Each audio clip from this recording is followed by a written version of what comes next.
పేతురు రాసినటువంటి మొదటి పత్రిక 5వ అధ్యాయము 7వ వచనం. ఆయన మిమ్మును గూర్చి చింతించుచున్నాడు గనుక మీ చింత యావత్తు ఆయన మీద వెయ్యుడి. చాలా అద్భుతమైనటువంటి మాట. మనం భూమి మీద బ్రతుకుతున్నప్పుడు అనేకమైనటువంటి చింత కలిగి మనం బ్రతుకుతూ ఉంటాం. మన అనుదిన జీవితంలో మనకు కావలసినటువంటి అవసరాన్ని బట్టి కొన్నిసార్లు అనేక సార్లు మనం చింతిస్తూనే ఉంటాం. పెద్దగా కుటుంబాన్ని ఏ విధంగా పోషించాలి, కుటుంబంలో ఉన్న ప్రతి అవసరత ఏ విధంగా తీర్చాలి అని, లేక ఆర్థికపరమైనటువంటి పరిస్థితుల కొరకు, లేకపోతే మంచి ఉద్యోగం కొరకు, లేకపోతే మంచి చదువుల కొరకు, లేకపోతే మంచి వివాహము కొరకు, ఈ విధంగా ప్రతి మనిషి కూడా తాను ఏదో చింత కలిగి ఏదో చెయ్యాలి అన్నట్టుగా మనిషి ప్రతిదినము కూడా తాను చింతిస్తూనే ఉంటాడు. ఏం చేయాలి అని ప్రతిదినము తాను చింతిస్తూనే ఉంటాడనమాట. అయితే ఇక్కడ మనం చదివినటువంటి వాక్యములు మనం చూసినట్లయితే మన కొరకట ఆయన చింతిస్తున్నాడు. అంటే యేసుక్రీస్తు ప్రభువారు చింతిస్తా ఉన్నాడు. మనకు ఏం కావాలి, మనం ఎటువంటి పరిస్థితుల్లో మనం ఉన్నాము, మనకు కావాల్సింది ఏంటి అని తగిన సమయమందు ఆయన ఇవ్వాలని ఆయన మన కొరకు ఆలోచిస్తూ ఉన్నాడు. కానీ మనము ఆయన చిత్తాన్ని తెలుసుకోకుండా మనం ఏం చేస్తూ ఉంటామంటే, మనం సొంతంగా మనం ఆలోచించి ఏదో విధంగా ఏదో ఒకటి చేయాలి అని మనము ఆలోచిస్తూనే ఉంటాము. చింత అనేది మన విశ్వాసాన్ని అణిచివేసేదిగా ఉంటుంది. ఎప్పుడైతే మనం చింతిస్తామో మనము విశ్వాసంగా ఉన్నటువంటి ఆ స్థానము నుండి అది మనల్ని దిగజార్చేదిగా ఉంటుంది. మనం చింతించి అది చేయలేకపోతే మన జీవితం అనేది, మన విశ్వాసము బలహీనమవుతుంది. ఆ తర్వాత మనకు అనిపిస్తుంది, ఏం చేయాలి, ఎటువైపు ప్రయాణించాలి, ఇప్పుడు నా పరిస్థితి ఏంటి అని అనేక సార్లు అది మన ఆలోచనలన్నిటినీ కూడా దిగజారుస్తుంది. మనం నిబ్బరము కలిగి మనము విశ్వాసంగా జీవించలేమన్నమాట. మనలో అనేకమైనటువంటి విచారములు మన ఆలోచన మన హృదయంలో రావటం వలన ఏం చేయాలో అర్థం కాని పరిస్థితుల్లో ఉండి మన విశ్వాస జీవితంలో మనం బలహీనులముగా అయిపోతాం. అందుకే దేవుడు అంటున్నాడు, మీ కొరకు నేను చింతిస్తా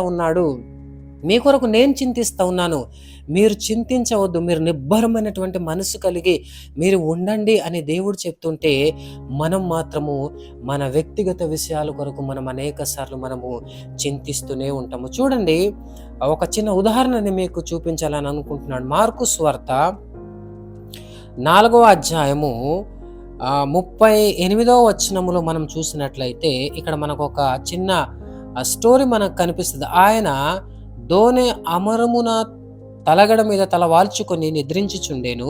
వారాయనను లేపి, బోధకుడా, మేము నశించిపోవచ్చునము, నీకు చింతలేదా అని ఆయనతో అనిరి. చాలా మంచి మాట. ఇక్కడ యేసుక్రీస్తు ప్రభువారు శిష్యులు కలిసి సముద్రములో ప్రయాణము చేస్తున్నప్పుడు సముద్రములో ఒక తుఫాను అనేది ఏర్పడింది.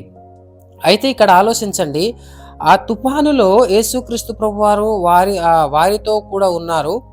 యేసుక్రీస్తు ప్రభువారు శిష్యులు వారు కలిసి ఉన్నారు. అయితే ఆ శిష్యులు ఆయన ఎందుకు నమ్మిక ఉంచలేదు?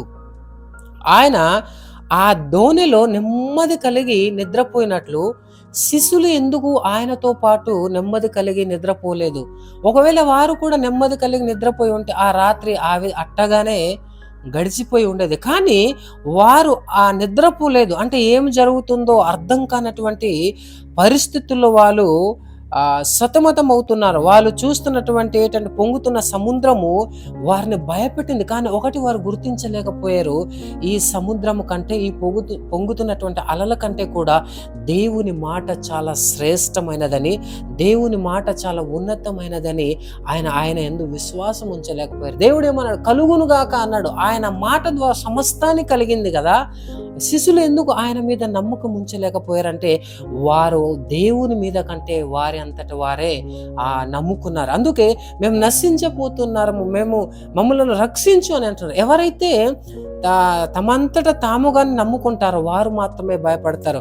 అయితే ఎవరైతే దేవుని మీద ఆధారపడతారో ఎటువంటి తుఫాను వచ్చినా, ఎటువంటి శ్రమలు వచ్చినా, ఎటువంటి కష్టాలు వచ్చినా, ఎటువంటి బాధలు వచ్చినా, పరిస్థితులు ఏదైనా అయినప్పటికైనా వారు ఎవరి మీద నమ్మకం ఉంచుతారంటే దేవుని మీద నమ్మకం ఉంచుతారు. ఎందుకని అంటే ఆ దోణిలో యేసుక్రీస్తు ప్రభువారు ఉన్నారు. ఆ సత్యాన్ని మర్చిపోకూడదు. మన జీవితంలో కూడా మనం ఎప్పుడైతే యేసుక్రీస్తు ప్రభువారిని సొంత రక్షకునిగా అంగీకరిస్తామో ఆయన మనతో కూడా నివాసం చేస్తుంటాడు కనుక మనం ఏ విషయంలో కూడా మనం భయపడిపోకూడదు. ఎందుకంటే సమస్తము ఆయనకు తెలుసు కనుక ఆయన యందు ఆధారపడి మనం ముందు కొనసాగినప్పుడు మన అనుదిన జీవితం అనేది చాలా సాఫీగా సాగిపోద్ది. మన పరిస్థితుల వైపు చూసినప్పుడు అది మనల్ని భయపెడతాయి, కానీ ఆ పరిస్థితులన్నిటికంటే కూడా ఆయన మాట చాలా గొప్పది. ఆకాశం కంటే కూడా, భూమి కంటే కూడా, సముద్రము కంటే కూడా ఆయన మాట చాలా గొప్పది. ఆయన మాట సెలవేయగానే సముద్రమట నిమ్మలమైందట. మన జీవితంలో కూడా ఆయన మాట సెలవేయగానే మన పరిస్థితులు ఉప్పెనలు ఎగసిపడుతున్న ఆయన మాట సెలవిస్తే పరిస్థితులన్నీ కూడా నిమ్మలమవుతాయి.